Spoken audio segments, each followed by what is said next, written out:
Alors bonjour à tous, aujourd'hui nous continuons notre lecture de la Bible à la lumière de la tradition de l'Église et nous en sommes rendus au chapitre 26 du livre des psaumes.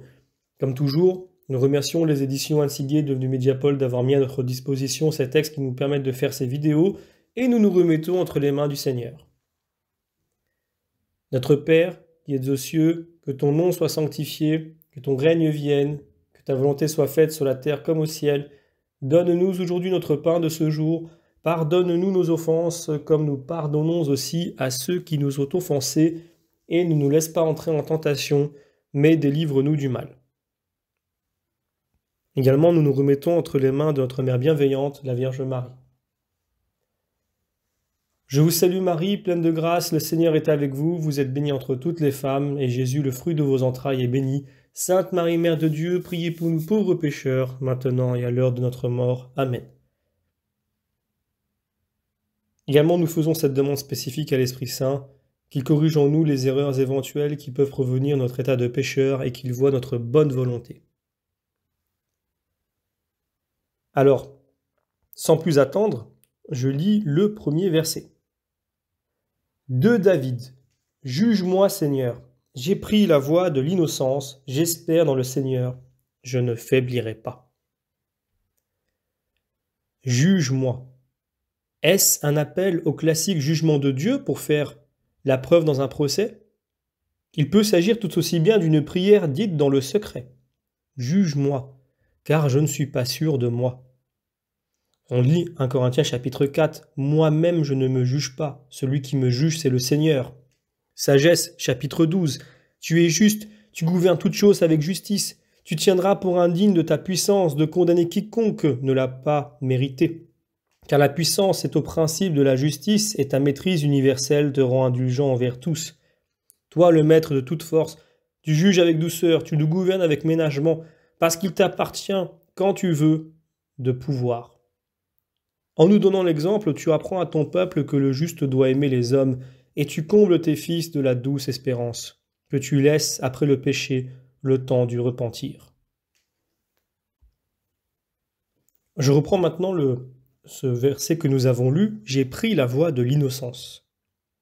Donc dès le psaume 1, l'homme était appelé à choisir entre deux voies. La voie de l'innocence, qui est bien indiquée au psaume 15, et les deux premiers stiches du psaume 26 ne sont pas présomption. Preuve en est le « rachète-moi » du verset 11. L'homme se reconnaît vendu au péché. Romains chapitre 7. J'espère dans le Seigneur, pouvons-nous lire dans ce verset.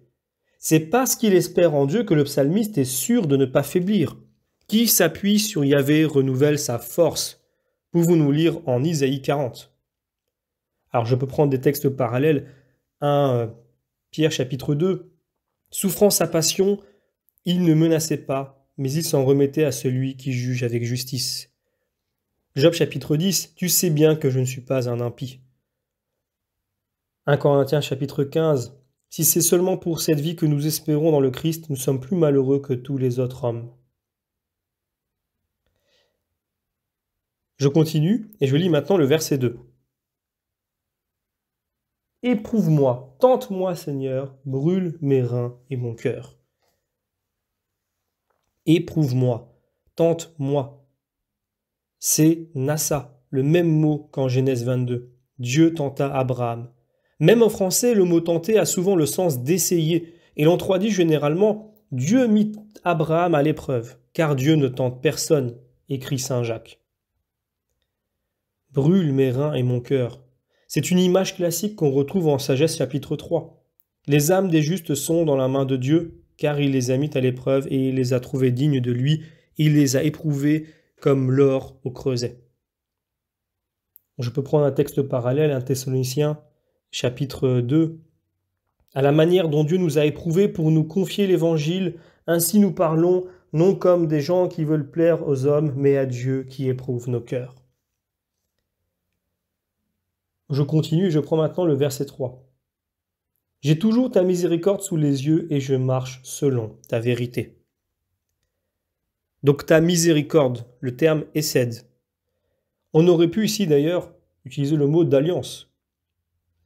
On retrouve d'ailleurs des termes de voie de vérité et de vie qui se retrouvent dans l'Évangile. Je suis la voie, la vérité et la vie. On peut prendre un texte parallèle, Luc chapitre 1. Sa miséricorde s'étend d'âge en âge pour ceux qui le craignent. Je continue et je lis maintenant les versets 4 et 5. Je ne siège pas au conseil du mensonge, jamais n'entrerai au parti des ténèbres. Je hais l'assemblée des mauvais, ne siégerai pas avec les impies. Le mensonge, crime majeur, s'identifie à Satan, menteur et père du mensonge. Et le parti des ténèbres est le parti du mal. On le voit en Jean chapitre 3. Le jugement, c'est ceci. La lumière est venue dans le monde et les hommes ont aimé les ténèbres de préférence à la lumière parce que leurs œuvres étaient mauvaises. Tout homme qui fait le mal est la lumière et ne vient pas près de la lumière, car la lumière lui reprocherait ses œuvres. Mais celui qui fait la vérité vient à la lumière, pour que la lumière manifeste ses œuvres et montre que c'est bien en Dieu qu'il les a faites. Jean chapitre 8. Je suis la lumière du monde, celui qui fait route avec moi ne marchera pas dans les ténèbres. Je continue et je peux prendre un texte parallèle avant de continuer. Jean chapitre 8, très important. Vous avez le diable pour père, il était homicide dès le commencement. Quand il prononce le mensonge, il parle de son propre fond, car il est menteur et père du mensonge. On peut aussi prendre 1 Jean chapitre 3. Aimons-nous les uns les autres et ne faisons pas comme Caïn, il était du mauvais et il a égorgé son frère. Je continue et je prends le verset 6. Je lave mes mains en signe d'innocence et j'entoure ton autel, Seigneur. Alors je lave mes mains. Ce n'est pas seulement un signe d'innocence, dont on parle beaucoup depuis Pilate. La purification des mains, des pieds, de tout le corps sont commandées par la loi en diverses circonstances. En 2 Rois chapitre 5, le prophète Élisée envoie Naaman le Syrien se baigner 7 fois dans le Jourdain. Dans l'Évangile, Jean baptise ceux qui viennent à lui, et le rite est compris par tous. Notre Seigneur Jésus-Christ fera du baptême d'ailleurs un sacrement. Je reprends le passage donc du verset « J'entoure ton autel ». Dans la liturgie de l'Église, la célébration solennelle de la messe comporte l'encensement de l'autel. L'officiant fait lentement le tour de l'autel en encensant celui-ci, rite qui exprime avec magnificence le respect et aussi le don gratuit, comme le parfum de Madeleine. Je peux prendre des textes parallèles, notamment, on peut prendre par exemple Matthieu 15. Des pharisiens et des scribes s'approchent de Jésus disant « Pourquoi tes disciples transgressent-ils la tradition des anciens? Ils ne se lavent pas les mains avant de manger. » Il répondit « Et vous, pourquoi transgressez-vous le commandement de Dieu avec votre tradition ?» Donc je continue et je prends maintenant le verset 7. Pour faire entendre la voix de ta louange, lentement dérouler le poème de tes merveilles. Donc c'était la suite du verset 6. La voix de ta louange. Psaume 78. Disons à la génération nouvelle les louanges du Seigneur, ses victoires et les merveilles qu'il a faites. Psaume 96. Rapportez au Seigneur, famille des nations, rapportez au Seigneur la puissance et la gloire. Esther chapitre 4. Ne ferme pas la bouche de ceux qui te louent. Je continue, je prends maintenant le verset 8. Seigneur, j'aime ta maison, ta demeure, ce lieu où habite ta gloire. J'aime ta maison, ta demeure, où habite ta gloire. Ce lieu où habite ta gloire. J'aime. Les psaumes n'abusent pas du verbe aimer. Ils l'emploient surtout pour Dieu et sa maison.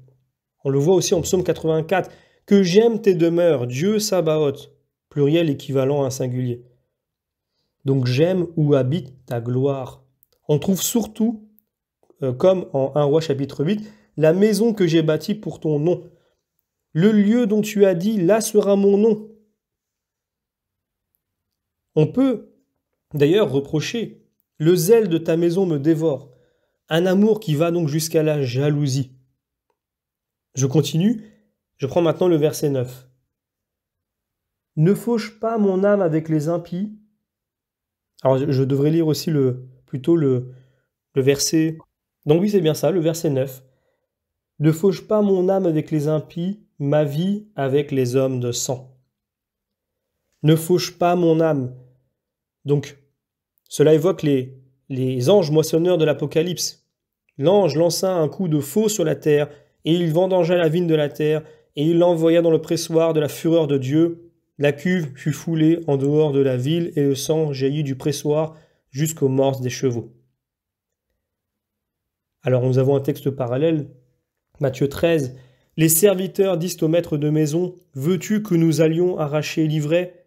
Mais il dit, « Non, car en arrachant l'ivraie, vous risqueriez de déraciner aussi le froment. Laissez-les croître tous les deux jusqu'à la moisson, et au temps de la moisson, je dirai au moissonneur, enlevez d'abord l'ivraie et liez-la en botte pour la brûler, puis récoltez le froment, amassez-les dans mon grenier. »